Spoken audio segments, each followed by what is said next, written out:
everybody, and today we are going to be talking about this nice geometry problem. We have a triangle ABC with in-center I and x-centers IA, IB, and IC opposite A, B, and C respectively. We let D be an arbitrary point on the circumcircle of ABC that does not lie on any of the lines IIA, IB, IC, or BC. Suppose the circumcircles of D, I, IA, and D, IB, IC intersect at two distinct points D and F. If E is the intersection of lines DF and BC, we will prove that angle BAD is equal to angle EAC. So, this is my diagram. So today, we're going to be solving this problem with barycentric coordinates. Our reference triangle is ABC. Now let D is equal to x comma y comma z. So, also, we are going to be referencing three formulas today. So, here are those three formulas. The isogonal conjugate is this. We're going to be using the barycentric circle formula and the barycentric power of points formula. Okay, now let's get back to the problem. Since D is on ABC using the barycentric circle formula, we know that a squared yz plus b squared xz plus c squared xy is equal to 0. Now, we let R be the intersection of the reflection of AD over AI with BC. Note that this is the intersection of the line with the isogonal conjugate. So we know the isogonal conjugate is this point, but the intersection is R is equal to 0, B squared Y, C squared Z, because the line BC always has the parameter 0. Now, our claim is that R is on the radical axis of the two circles D, I, IA, and D, IB, IC. So now, we will use the formula for equation of circle for these multiple points. So for IA, we have this. For IB, we have this.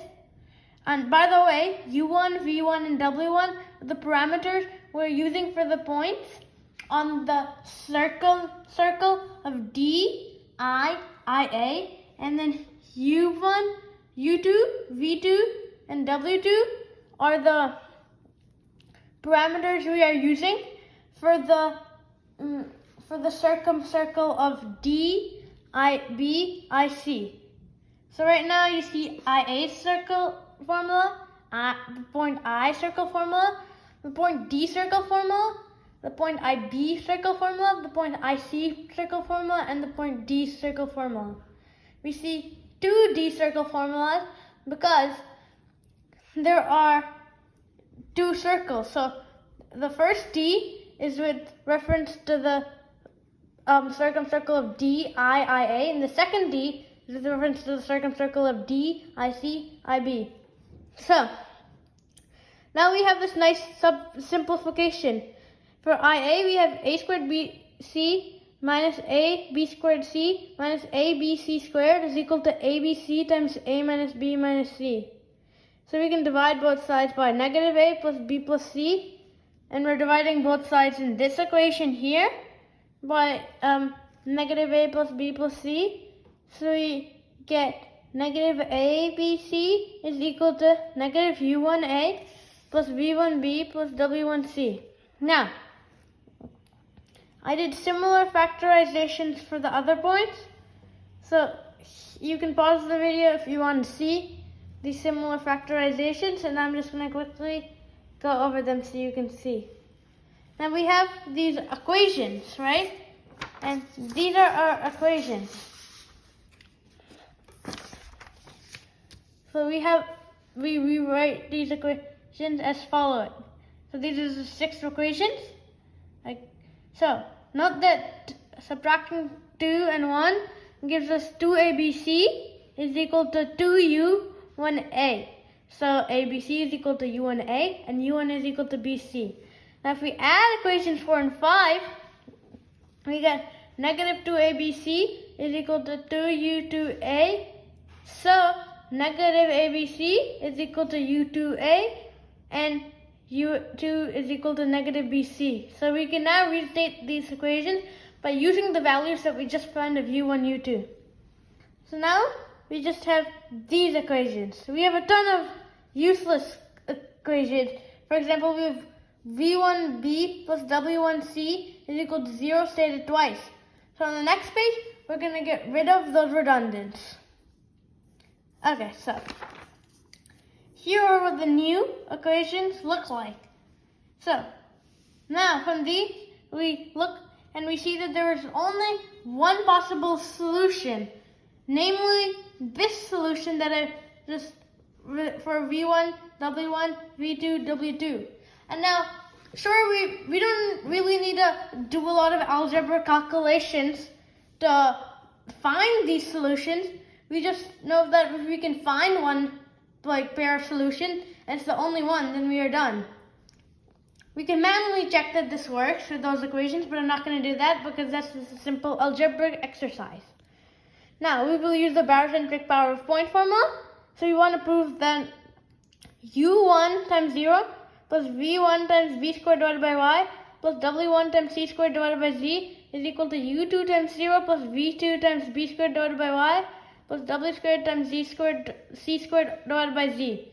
This is since the point we are taking the power of point from is r, which has 0, comma b squared divided by y, comma c squared divided by z. Now we note that this equation is equal to, if we multiply by these b squared divided by y and c squared divided by z, we get that it's equal to this.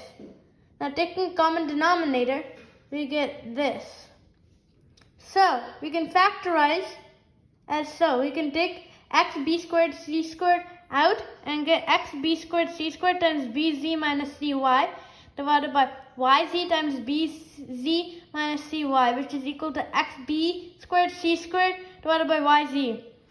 Now, u2 times, we can do this similarly for the u2, v2, w2. We get that multiplying by b squared over y and c squared over z, we get this, that we want the sum of this. Now, we can factorize xb squared c squared out again, and we get that this is equal to xb squared c squared divided by yz. So the claim is proved since the power of points are the same. So r lies on the r lies on the radical axis of these two circumcircles. So, but then this radical axis is df because they intersect and the intersection points are d and f. But the intersection of BC and DF is E. So R is equal to E. Now we go do a little angle tracing. We'll use directed angles. Angle BAD is equal to angle BAI plus angle IAD. Again, if you look back at the original diagram, I'll give you a second if you want to pause, but you can see that's true because that's the sum of those two angles. Now we see by using the properties that these are the two, that there's an angle bisector and the isogonal conjugate property.